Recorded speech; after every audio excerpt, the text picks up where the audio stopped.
16-year-old lifeguard Williams is being celebrated after a dramatic ocean rescue that saved 10-year-old boy from a dangerous beach in Santa Cruz, California, as President Donald Trump gives him his honor in the Oval. Well, thank you very much, and this is a great story. And it's an honor to be with Ryder Williams, who is a 16-year-old lifeguard, California, the Santa Cruz area. And I understand he was a winner right from the time they first saw him as a lifeguard. A lot of training, a lot of work. And he saved this young gentleman who I had a long talk with. I said, would you have made it without him? And he said, not really, right? Not really, it was trouble. So you're gonna have a long and beautiful life. And I just thought we were all watching, everybody watched, and got a lot of publicity because of the ferocity of the waves. Well, thank you very much, and this is a great story. And it's an honor to be with Ryder Williams, who is a 16-year-old lifeguard, California, the Santa Cruz area. And I understand he was a winner right from the time they first saw him as a lifeguard. A lot of training, a lot of work. And he saved this young gentleman who I had a long talk with. I said, would you have made it without him? And he said, not really, right? Not really, it was trouble. So you're gonna have a long and beautiful life. And I just thought we were all watching, everybody watched, and got a lot of publicity because of the ferocity of the waves.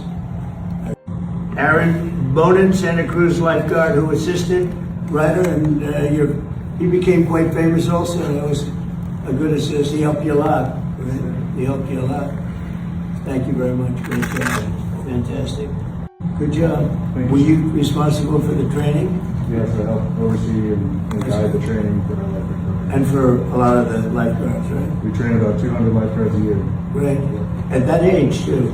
Starting at 16. Starting at 16. That's a lot. I read that that's a lot to do for a 16-year-old. That's not easy. It's a huge responsibility. It requires a lot of... That he did it so well, right?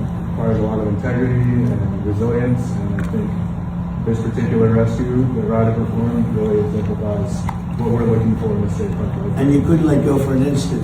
If you let go for 1 instant, it'd be very hard to find, right? But absolutely. In those conditions, losing a victim would be disastrous. Really amazing. You have no idea the respect.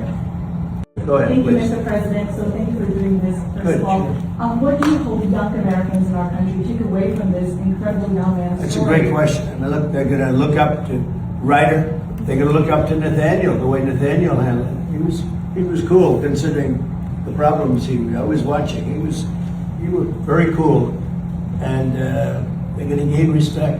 I think, very importantly, they're going to gain respect for what these people do, having to do with lifeguards and having to do with safety. This was an unbelievable experience. Anybody watching, it's not my world, but I respect that world. I always had, but never maybe so much as I do now. So I thought you bring, to your profession, to what you do and what you do so well, you brought tremendous grace and really tremendous grace, tremendous a feeling that it's so amazing to see this happen, to see it before your eyes. And I don't think any other, I've seen surfs, I've seen rescues before, I've never seen anything quite like this. It's been a great thing for your profession, and people are going to respect it even more, respect you even more. So I just thought it was really a very worthwhile event to have it at the Oval Office. So congratulations. Actually, I have a question. And along those lines, do you have a message for your generation about service and what you're doing?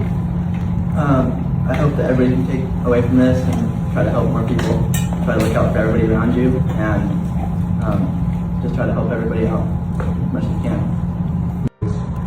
As the lifeguards grow older and they want to make that a profession, which is a noble profession, they make much higher salaries, right? Yeah. Yes, if they become they make a good living. If they become a full-time lifeguard, which in our department requires you to become a peace officer. I see, okay. Well, that helps for that other question. That's a livable wage, and they can become members of the community and live where they're working, and give back.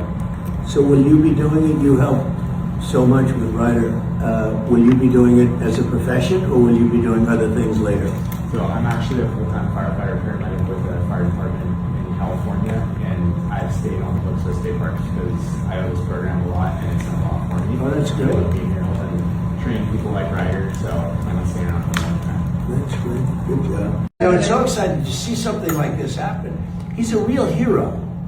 You know, when you see that, I don't know if I'd do it. I wouldn't probably.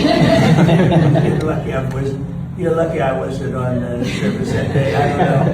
But, no, he's a real hero. It's an amazing thing. And he's a real lucky guy, too. God was watching you, right? Great. Go ahead, please.